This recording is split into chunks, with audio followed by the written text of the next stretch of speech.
نحمدہ ونصلی علی رسول الکریم اما بعد فاعوذ باللہ من الشیطان الرجیم بسم اللہ الرحمن الرحیم السلام علیکم ورحمۃ اللہ وبرکاتہ۔ امید ہے آپ تمام خیریت ہوں گے۔ ہمارے لیے بھی دعا کریں۔ کچھ گھریلو پریشانیاں ہیں، کچھ صحت ناساز رہتی ہے، اللہ حفظ و امان میں رکھے، اللہ ہر برائی مصیبت تنگی پریشانی دکھ تکلیف ہر درد سے محفوظ رکھے، اور سب سے اول درجے پہ ہمیں حسد کرنے سے بچائے، حاسدین سے بچائے۔ آج کا جو موضوع ہے اس میں خصوصی میں حسد پر بات کرنا چاہتی ہوں۔ آج کی ویڈیو غور سے سنیے گا، اپنے رشتہ داروں دوستوں میں شیئر کیجیے گا۔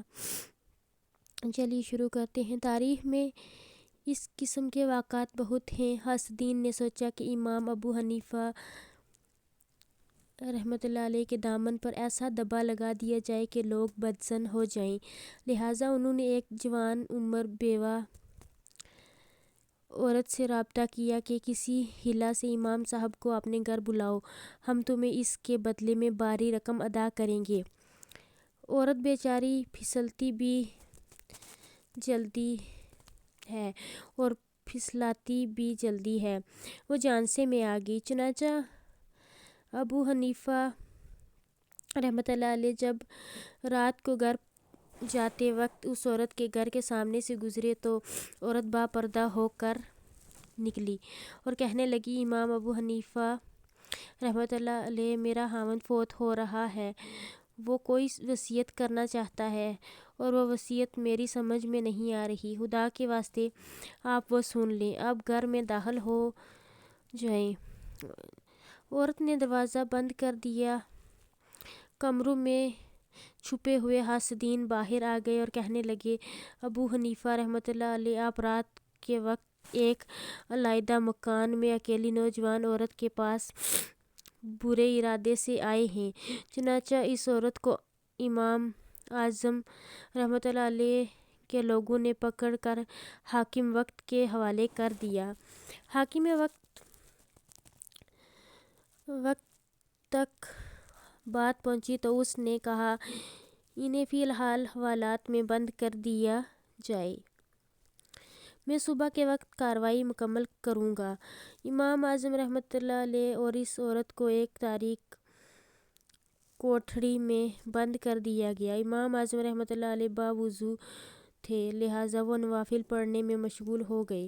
جب کافی دیر گزر گئی تو اس عورت کو اپنی غلطی کا احساس ہوا کہ میں نے اتنے پاک دامن شخص پر بہتان لگایا ہے۔ جب امام اعظم رحمۃ اللہ علیہ نے نماز کا سلام پھیرا تو وہ عورت کہنے لگی، آپ رحمۃ اللہ علیہ مجھے معاف کر دیں۔ پھر اس نے ساری کہانی سنا دی۔ امام اعظم رحمۃ اللہ علیہ نے فرمایا کہ اچھا، جو ہونا تھا وہ تو ہو چکا، اب میں تجھے ایک تدبیر بتاتا ہوں تاکہ ہم اس مصیبت سے چھٹکارا حاصل کر سکیں۔ اس نے پوچھا، وہ کیسے؟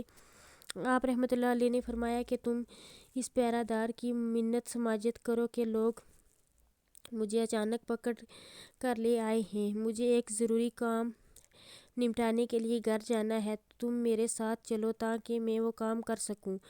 پھر جب پہرے دار مان جائے تو میرے گھر چلی جانا اور میری بیوی کو صورتحال بتا دینا تاکہ وہ تمہارے اس برقع میں لپٹ کر یہاں میرے پاس آ جائے۔ عورت نے رو دھو کر داروغہ کا دل موم کر لیا اور یوں امام صاحب رحمۃ اللہ علیہ کی اہلیہ محترمہ حوالات میں ان کے پاس پہنچ گئیں۔ جب صبح ہوئی تو حاکم وقت نے طلب کیا کہ امام اعظم رحمۃ اللہ علیہ اور اس کی عورت کو میرے سامنے پیش کیا جائے۔ حاسدین کا جم غفیر موجود تھا۔ جب پیشی ہوئی تو حاکم نے کہا کہ ابو حنیفہ رحمۃ اللہ علیہ، تم اتنے بڑے عالم ہو کر بھی کبیرہ گناہ کے مرتکب ہوتے ہو۔ امام اعظم رحمۃ اللہ علیہ نے پوچھا کہ آپ کیا کہنا چاہتے ہیں؟ حاکم نے کہا کہ آپ ایک نامحرم عورت کے ساتھ رات کے وقت ایک مکان میں دیکھے گئے ہیں۔ امام صاحب نے فرمایا، وہ نامحرم نہیں ہے۔ حاکم نے پوچھا، وہ کون ہے؟ آپ نے اپنے سسر کی طرف اشارہ کرتے ہوئے فرمایا، ان کو بلاؤ تاکہ شناخت کریں۔ وہ آئے، انہوں نے دیکھا تو فرمانے لگے کہ یہ تو میری بیٹی ہے، میں نے فلاں مہینے میں ان کا نکاح امام ابو حنیفہ سے کر دیا تھا۔ چنانچہ امام صاحب رحمۃ اللہ علیہ کی خدا داد فہم سے حاسدین کی تدبیر کارگر ثابت نہ ہوئی اور ان کی سازش خاک میں مل گئی۔ مناقبت ابی حنفیہ لکریدی الفصل الثالث۔ بے شک حسد بری بلا ہے۔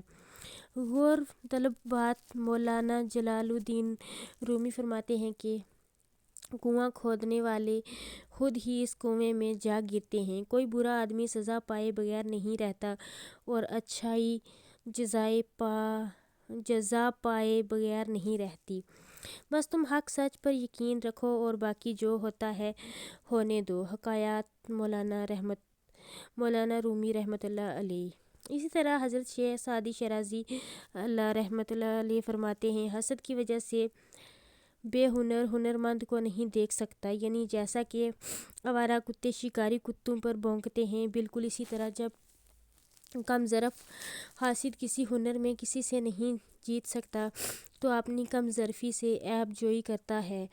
حاسد ہمیشہ غیبت سے کام لیتا ہے، اس لیے کہ اس کی زبان مقابلہ کرنے میں گونگی ہوتی ہے۔ حسد اور کینہ رکھنے والا انسان ہنرمند کے کام میں ہمیشہ نقص ہی نکالا کرتا ہے اور اسی طرح عیب جوئی کر کے وہ اپنے دل کو سکون پہنچاتا ہے۔